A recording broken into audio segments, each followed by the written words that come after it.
Well, Father Maurer, as you know, I see you at the hospital often. You are minister there, and I am a volunteer there, Eucharistic minister, and going in and out of the rooms somewhat on a weekly basis for me. You see all types of folks and all type of ailments, and all of a sudden the table was turned, and here I am in a room which I've visited before. You visit most of the rooms and distributing Eucharist, and all of a sudden here I was in one of those rooms, and fortunately for me, everything went fairly quickly. It was kind of an emergency surgery, and the fact that you are there, comforts me, because as you know, when we meet in the hall, Father, you're always upbeat, and you make people laugh, and that's part of the therapy, I'm sure, isn't it? Well, it's good to see you too, Jack. And I've been at the hospital for 15 years. 15 years. So I have seen what you have seen. Well, and one day I saw more. you there. Yeah. And your beautiful blonde daughters came to visit you. And Yes. Sandra, your They were wife. very good support. And so, but not only have I visited the patients for all these many years, but I also been one of them a number of times. Exactly, both of us. That's right. It makes First time in 1996 with colon cancer. You had colon cancer. Yes. And then again, of course, in 2001, I had the open heart surgery. There's not to be bragging about my illnesses, but it's a fact. So they did find a heart in there. Yeah, And they then,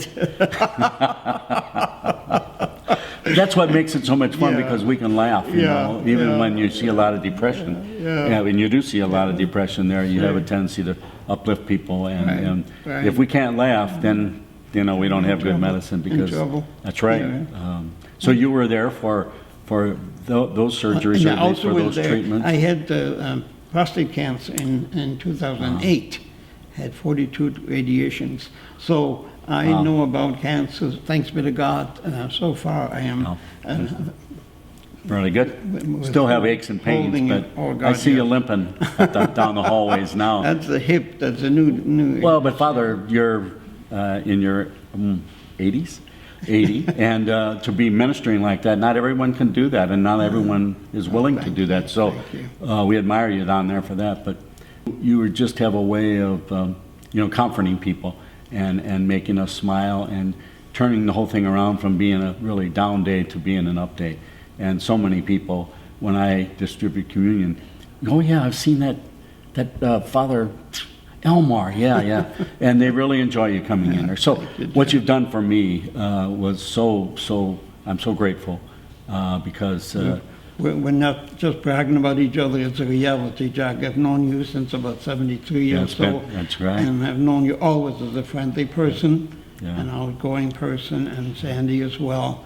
And then to see you all of a sudden being so, you were terribly sick. I was 11 days in the hospital at 3 or 4 intensive care, and I went back there to distribute communion, and I tried to realize what room I was in, and I was so out of it, I didn't remember exactly, because, as you know, probably from seeing patients, sometimes you're not aware of where you are and everything, so I thought, wow, I really went through some things, but now I'm on my feet, and I'm able to go back. And I was tremendously blessed when I saw you coming in, helping with communion. But you just... The extraordinary minister of communion. I couldn't believe that it was happening, but I was grateful that it was. So I just want to thank you again for everything you've done for me, you, Jack. and your blessings and comfort was And wonderful. you give my love to Sandy. I will. Thank Okay? you. Okay. God bless you.